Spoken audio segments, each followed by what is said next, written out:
Assalamualaikum warahmatullahi wabarakatuh. Alhamdulillahirabbil alamin wa ala alihi washabihi ajmain. Rabbi shrah li sadri wa yassir li amri wal 'uqdatam min lisani yafqahu qawli. Baiklah, buat rekan-rekan sekalian, untuk memanfaatkan waktu, di sini kami dari kelompok 2 atas nama Komari dan Andriansah akan mempresentasikan mengenal ilmu saraf. Latar belakang penjelasan atau materi kali ini, yakni jika Anda sering mendengar ceramah ustadz, seorang ustadz biasanya akan memberikan penjelasan mengenai makna suatu istilah. Misalnya jihad berasal dari kata jahada, ya jahadu jahdan, yang artinya berjuang dengan bersungguh-sungguh. Kata tersebut adalah saraf. Pada makalah ini, materi saraf akan dibedah secara singkat. Simak saja penjelasan yang akan kami sampaikan berikut ini. Dalam materi ini ada beberapa hal yang akan kita bahas masalahnya, yakni pengertian saraf itu sendiri dan apa saja sih pembagian saraf itu.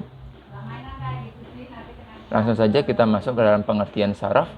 Saraf adalah suatu ilmu pelajaran pembagian suatu kata dapat berupa tafsir.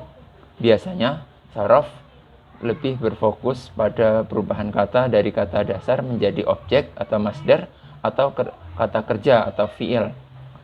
Sebagaimana pada materi jenis-jenis kata dalam bahasa Arab, diketahui bahwa kata dapat berubah berdasarkan waktu, posisi kata dalam struktur kalimat, bahkan jumlah dan jenis kelamin kata tersebut. Selanjutnya, saraf mengidentifikasi perubahan dengan memberikan aturan pola kata dan penambahan imbuhan dan perubahan harokat. Selanjutnya, manfaat kita belajar saraf antara lain memudahkan dalam mempelajari bahasa Arab.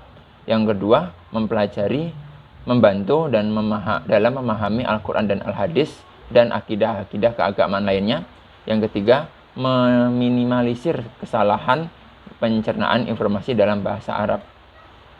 Istilah dasar ilmu saraf ada 3, yakni mazan, wazan, mauzun, dan tafsir.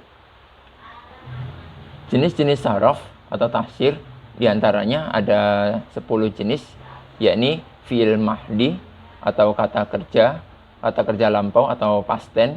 Kata kerja ini bertujuan untuk menjelaskan kejadian di masa lalu. Yang kedua ada fi'il mudhari atau kata kerja masa ini atau present tense. Kata kerja ini bertujuan untuk menjelaskan kejadian masa kini dan masa yang akan datang. Dan yang ketiga, masdar atau kata dasar atau kata benda dasar.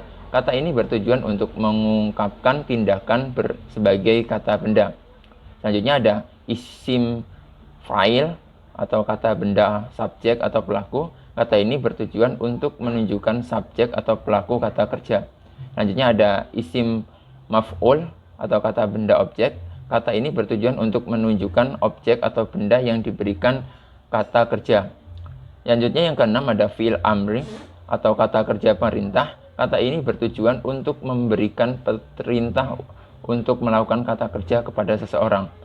Yang ketujuh ada fi'il nahyi, kata kerja larangan. Kata ini bertujuan untuk memberikan perintah untuk tidak melakukan kata kerja kepada seseorang. Yang selanjutnya ada isim zaman, kata petunjuk waktu. Kata ini bertujuan untuk menunjukkan waktu pada saat ini. Dan yang kesembilan ada isim makan. Kata ini bertujuan untuk menunjukkan tempat.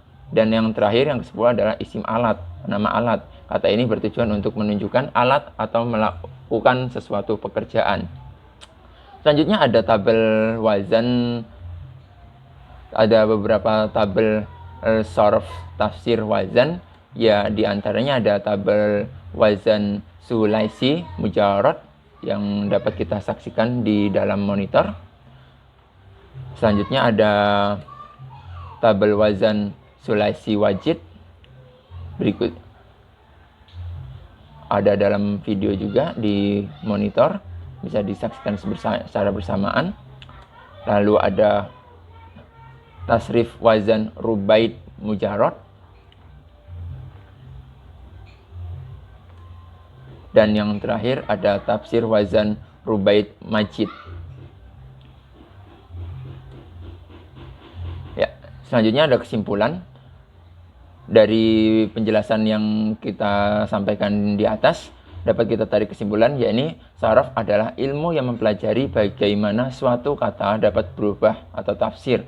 Biasanya saraf lebih berfokus pada perubahan kata dari kata dasar menjadi objek atau kata kerja.